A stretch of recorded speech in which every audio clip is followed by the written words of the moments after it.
स्वागत है यीशु के अनमोल वचन चैनल पर। आज हम बाइबल की एक रहस्यमयी और अद्भुत कहानी में गहराई से प्रवेश करेंगे। हनोक की कहानी। हम जानेंगे हनोक कौन था, उसके समय में संसार पाप में क्यों गिर गया था और कैसे वह परमेश्वर के इतने निकट चला कि उसे मृत्यु से पहले ही स्वर्ग उठा लिया गया। आदम और हव्वा के अदन से निकाले जाने के बाद पाप संसार में प्रवेश कर गया।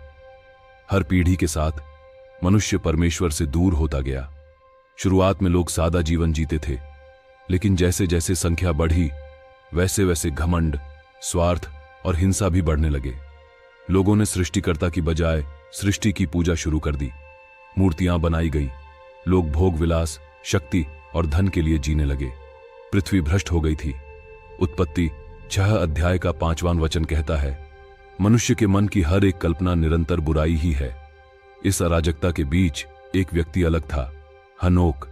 वह आदम की 7वीं पीढ़ी में शेत के वंश से था।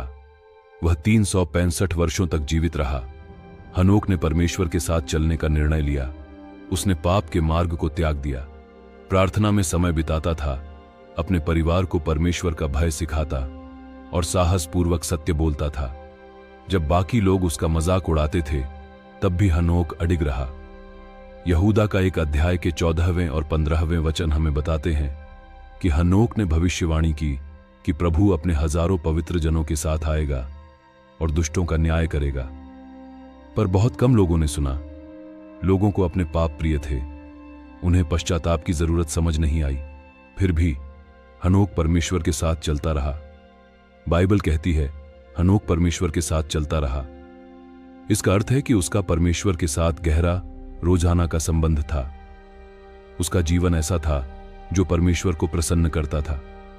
इब्रानियों 11 अध्याय का 5वां वचन कहता है कि हनोक इसलिए उठाया गया क्योंकि उसने परमेश्वर को प्रसन्न किया। वह मरा नहीं। परमेश्वर ने उसे शरीर और आत्मा सहित अपने पास उठा लिया और फिर जो अकल्पनीय था वह हुआ। उत्पत्ति 5 अध्याय के 24 वचन में लिखा है, पवित्र बाइबल कहती है, हनोक परमेश्वर के साथ चलता रहा, फिर वह नहीं रहा क्योंकि परमेश्वर ने उसे उठा लिया।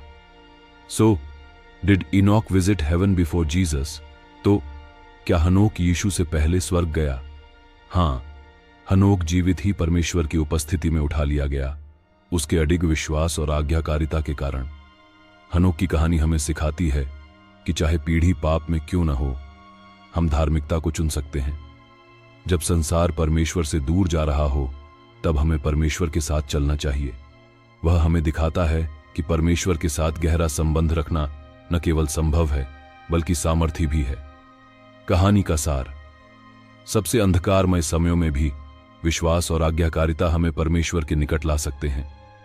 तो चलिए हनोक की तरह बने, ऐसे लोग जो परमेश्वर के साथ चलें, भले ही दुनिया उनसे दूर चली जाए। Thank you for watching. If this story blessed you, don't forget to like, share and subscribe to। यदि यह कहानी आपको आशीष दे तो कृपया लाइक करें, साझा करें और यीशु के अनमोल वचन चैनल को सब्सक्राइब करें। प्रभु यीशु आपको बहुतायत आशीष दे। आमीन।